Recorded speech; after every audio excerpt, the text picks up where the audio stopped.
Welcome to Chandwell.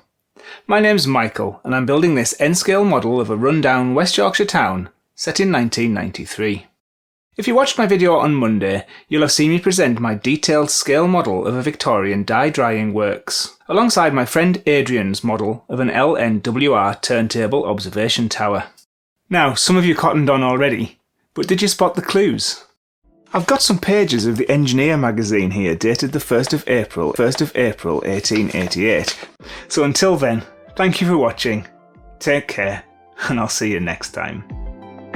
Dye drying works never really were common across the north of England, and the LNWR never really did make turntable observation towers that were tall enough only for the shortest of men to get inside. It was all just a bit of an April Fool's prank. So I thought in this short video it would be fun to show you how I made that video, and also to go through some of the amazing comments that I received. Now, a lot of you already spotted that it was a daft joke. Some of you didn't, I don't think. So if that's you, I do apologise. I hope you see the funny side. So let's have a look then at how I made the video about these dye drying works. So it all started in March when Adrian suggested that it would be funny if we cover an instantly recognisable everyday object in texture paper. He chose a 3-pin plug, I chose the music cassette. We wanted to play it absolutely deadpan and treat it like a real video, just to see what we could get away with. It was the spools that I thought about first. I'd have to keep them as holes to make the cassette recognisable. But why would a building have such ridiculous holes through it? And why would anyone build a structure that is only a scale 1.3 metres, that's 4 feet, deep on the outside?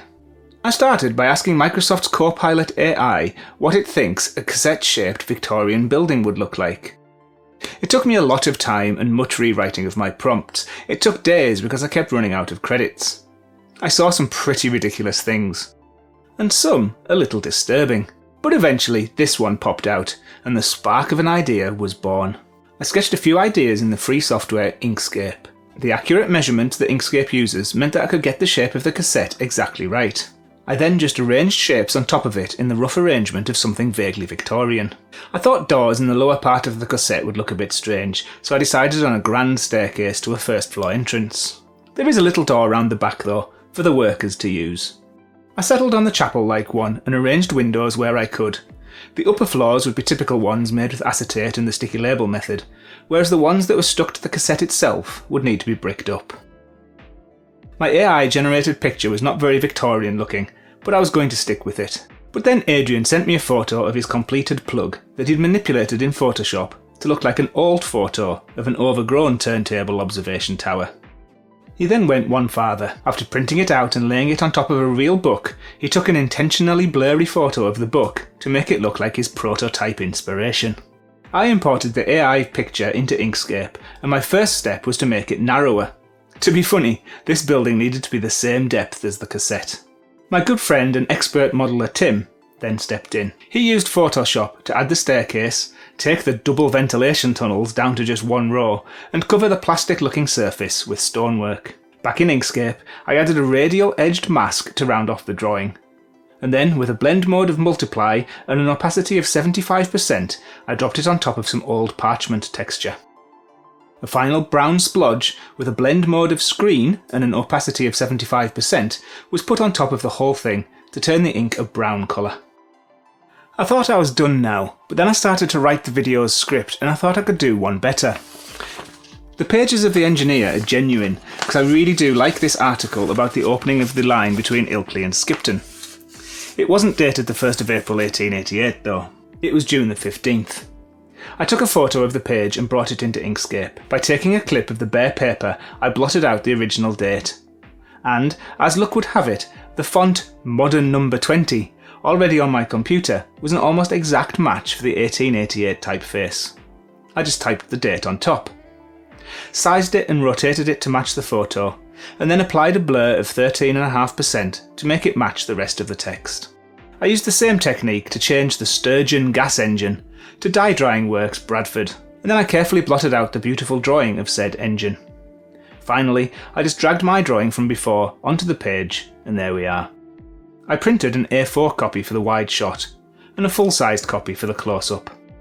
When I recorded the scene of me sliding it into view, I recorded the sound of me sliding the real thing, but just edited in the fake for the close-up. You can see that I accidentally showed the Sturgeon gas engine in shot here. The conversation between Adrian and me was completely staged. We did it on Sunday morning. I just recorded my phone's screen afterwards. To finish the whole thing off, I turned this ridiculous picture of a cassette with a chapel roof into one of my Chandwell elevation drawings. I uploaded the video, and Adrian and I just sat back to see what happened. And what happened was amazing.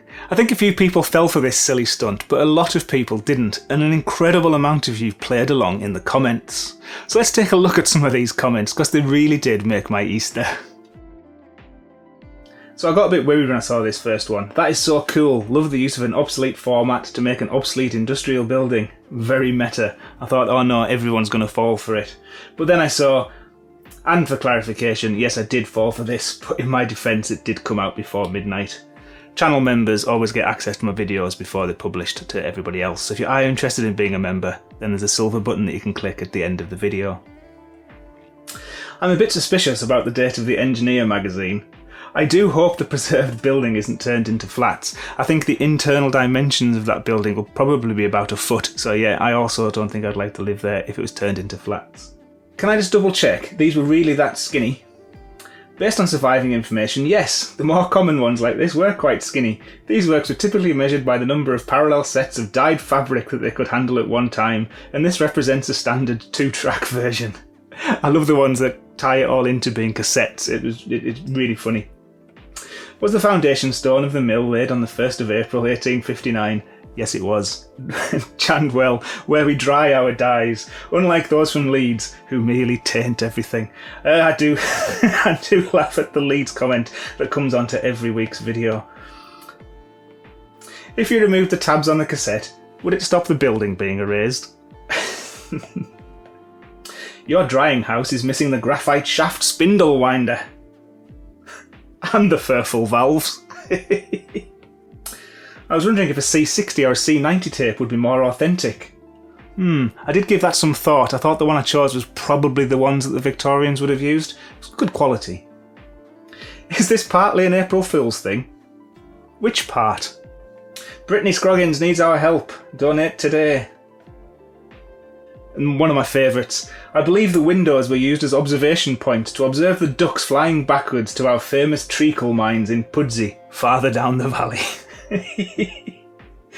I just got absolutely bamboozled. You, sir, are a scoundrel and a rascal. Sorry. Excellent work. Someone saying that I may or may not be pronouncing Uhu correctly. Apparently I should, because I'm an English-speaking country, pronounce it Yoo-hoo. I've never pronounced it Yoo-hoo, I've always pronounced it Uhu. It looks far more Uhu-like than I do, than anything else. Is dye drying a regional euphemism or a play on words? Sadly, I'm not that creative. It was just something that popped into my mind, so no, there's no hidden meaning there, I'm afraid. Meanwhile, in a parallel universe where this building wasn't demolished, Starbucks in Chandwell opened in 2004, the narrowest branch in their entire property portfolio. I love that.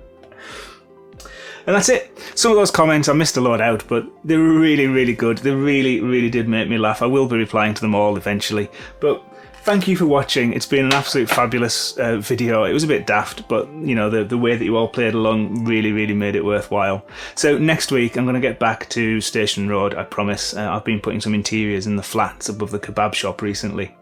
So until then, thank you for watching. Take care, and I'll see you next time.